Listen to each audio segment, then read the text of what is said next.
Daniel Ricciardo, that good-looking guy from Australia. Since arriving in Formula One in 2011, Daniel Ricciardo has established himself as one of the fiercest drivers on the track and one of the most entertaining away from it.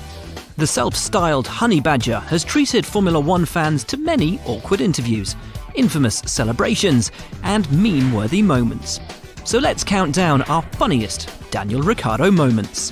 I feel like there's some real sick around here. The 2019 Japanese Grand Prix was a pretty frantic affair.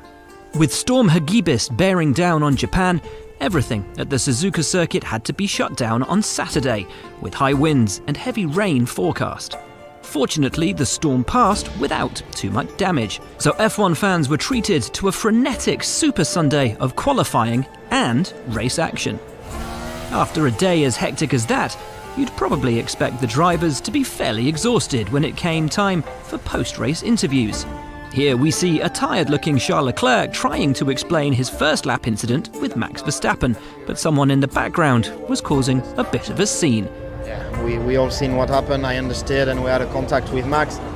So 6 today, I had fun after this with a lot of overtakes, but yeah, 6 is a bit disappointing. Oh, 'cause I am so confused. You want to go join in? No, I'm fine. I'm not a very good singer. We know Japan is famous for its karaoke culture, but we're not sure we'd want to be sharing a microphone with Daniel anytime soon. Press conferences at Silverstone naturally draw questions about British greats of yesteryear. And here we have Lewis Hamilton musing on Nigel Mansell's facial hair, with some help from Lando Norris. But Daniel, well, he seems more interested in finding out about a different kind of bodily hair. Maybe it's the moustache. The moustache? What, the fact that I can't really grow much? Well, I can't do much better either, but Mansell's one was alright. Man's had a good moustache. It might be that I'm not able to grow. This is like as far as it goes. So, and he had good eyebrows as well. So, maybe one weekend I'll try sticking them on and see if it makes a difference. Lando bravely tries to contain his laughter, but it all gets a little too much. Phil Duncan, PA. Just a question for Lewis. The two chaps to the left of you have got I think, a combined age of 40, if my maths are right. I was just wondering if you have... Something like that. Is it? I was just wondering It's not that. No, okay. I think the maths are right. What's funny? What's going on here? He's crying! Press conference sabotaged. I heard you. So, I didn't think it was that funny. Hockenheim 2016, and a second-place finish for Ricciardo in the last race before the summer break. Perhaps it was the excitement of the upcoming vacation, or maybe it was the podium shoey. But the Australian was certainly in high spirits entering the press conference. Step forward Graham Kilo with the question. Was it something you spoke about before the race, the possibility of switching positions if strategy called for it, or was it a bit of a surprise? Well, firstly, top of the morning to you, Graham. And, Scottish. Same thing, right? Yeah, well... yeah, well, it's the... He had a bit too much champagne. That's the problem. I think he's drunk. Champagne and his foot juices. Some sweat and champagne is the bad mix, I think. Hey, I wanted you to ask me a question all weekend, and I was waiting to say that, and I just blew it. All right, sorry. Viva Scotland. There's an old saying in television, never work with children or animals. But this is Formula One, where fearless drivers risk everything for the win. So when a school group came to visit the Renault factory in Enstone, Daniel thought he had nothing to worry about. I feel I'm pretty good with kids. As long as I could give them back at the end of the day, then I'm normally pretty good. Whoa, what's going on? You good? Well used to getting hard-hitting questions from probing journos, this would surely be a walk in the park. You guys can ask me any questions you want. Does your car need petrol or diesel? What's the fastest speed you've ever gone at? Have you ever beaten Sebastian Vettel or Lewis Hamilton? Do you like pineapple on pizza? You just never know with kids. You never know what they're going to ask. Don't say ballet shoes. Being humiliated by a person like a third of your age is also quite intimidating. How many different countries have you been to? I want to say it's probably around 50. How many have you been to? I've been to Cyprus and Spain and France. What was your favourite? Cyprus. They have nice beaches and stuff, right? Yeah. Cocktails for parents. Cocktails for the parents. All right. I did some crazy things when I was young, but I wasn't drinking cocktails at 10 years old. And the reviews from the kids? Do you think he'd make a good teacher? Yeah. Yeah, 100%. She'll probably just drive the car into the building and then take us all on a joyride, but you know. Might throw pizza around the room. It'd be good for us, but maybe not for our education. Yeah. Probably best to stick to racing, Daniel. So who's your new favourite driver, Daniel or Lewis? Daniel. Ooh. See ya.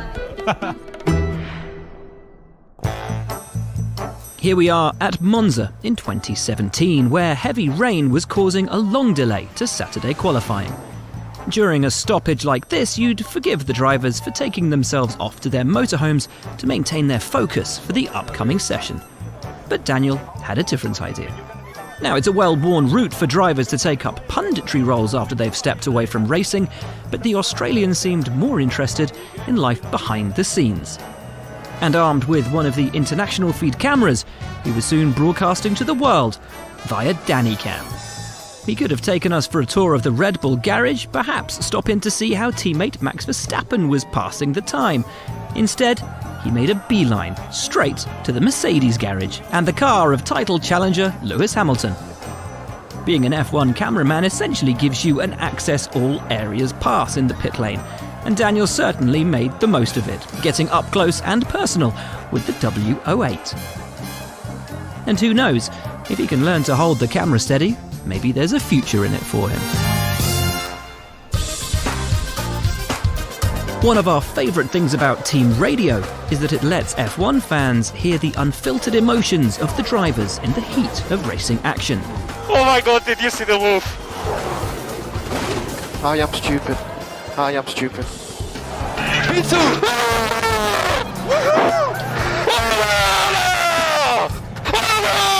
Good job, Jim! But for Daniel, it's also an opportunity to use the power of the airwaves to display the many sides of his character. For example, the feminist icon. Go on. Get it, girl. Get it. Woo! The cultured foodie. Pizza, pizza, pizza. The maths genius. 50% done. Let's finish this tomorrow. But more often than not, just plain old Danny Ray. Yeah, boys!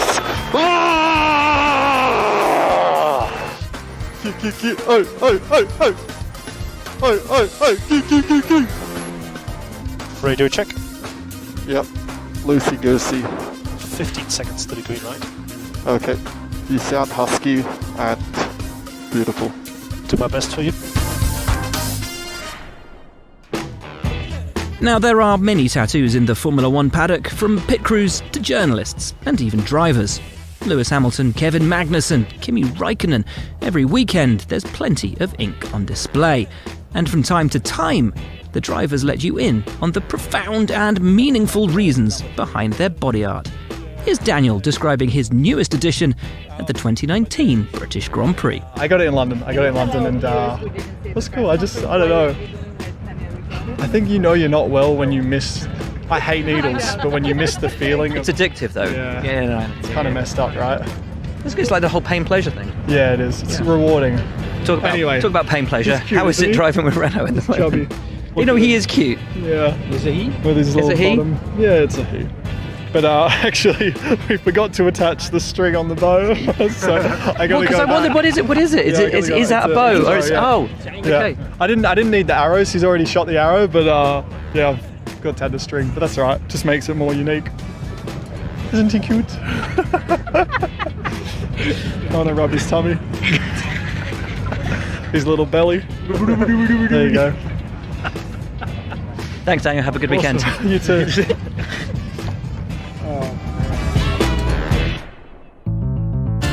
We've always imagined Daniel would be the ideal driver to have as a teammate.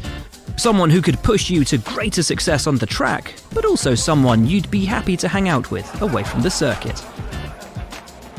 However, judging by the sometimes savage way he deals with his colleagues, we're not sure we could take it for very long.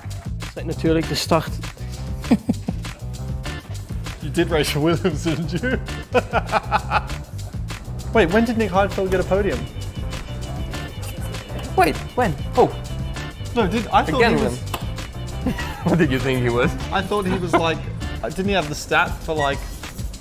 You just thought he was another German without a podium. That's what you thought, right? Start was redelijk oké. Kon dan You guys are all boring me, including you, Nico. Cheers. In fact, not even former teammates are safe from the Australians' trademark banter. Max, get some hair on your face. still struggling. Toto Wolff went to a birthday party to celebrate the 30th of Sebastian Vettel. But would you be surprised for your boss to go to a birthday party of a rival who you've just had an accident with before the hearing? Free, Blimey, that's a complicated question. Would you? free alcohol. Doesn't matter how much money you make, you don't turn that down. And Daniel, were you washing your hair that evening, or did you go as well? Or? I was hoping you forgot about me already, but I don't have an answer for you. I cannot even imagine this situation. So. There was an invite for the torpedo. I saw it. But That's what Seb called him. Kinda last year. You asking what happened at the start. If I don't go to the left, you crash into us and we all three go out. well, I was. No, well. You came like a torpedo. I was racing. I'm racing, but You have a good memory, do you? Neighbours, Crocodile Dundee, shrimp on the barbie. you know Crocodile Dundee. Yeah. When you say That's not not a knife. That's a knife. The list of Australia's cultural exports is a long one, and in 2016 we were introduced to another phenomenon from the land down under, the shoey. After a second-place finish at the German Grand Prix, Daniel Ricciardo proceeded to remove his race boot, fill it with his podium champagne, and drink down the lot, as Lewis Hamilton, Max Verstappen, and the world looked on stunned. You're a good man. And with that, a legend was born. It was after seeing fellow Aussie Jack Miller mark a race victory in MotoGP with the celebration that Ricciardo decided to bring it to Formula One. Since you realise this is going to scar me for life. You've got to be kidding me. I hate you. Okay. But as race rivals, former drivers and Hollywood superstars lined up to sip from his unusual drinking vessel, Daniel started to question his new podium ritual. You seem to really be getting into the shoey business on the podium. I honestly didn't plan on doing it.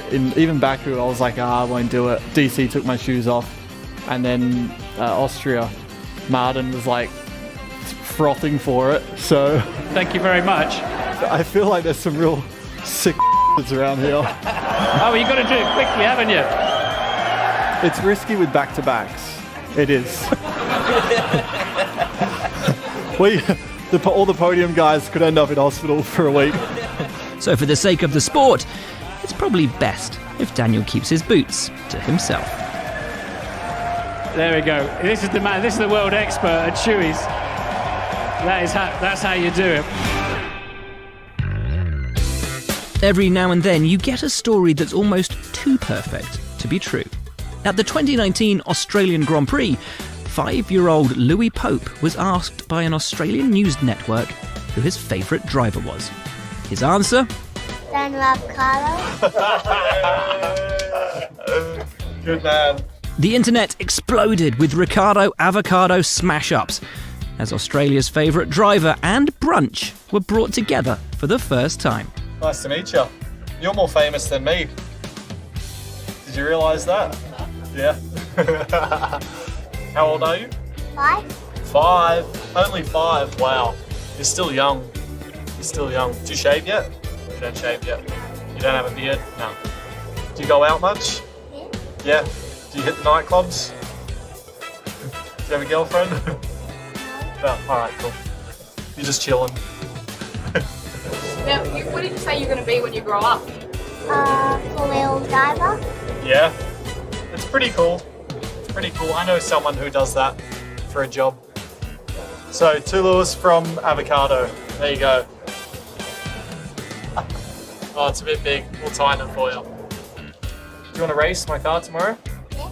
Alright, let's go get you a seat fit. Take care, alright? So there you have it, our top 10 funniest Daniel Ricciardo moments. Here's to many more years of the Australian's hilarious antics. Arr, arr, arr, arr. Oh my God. Tripping major nutsack right now.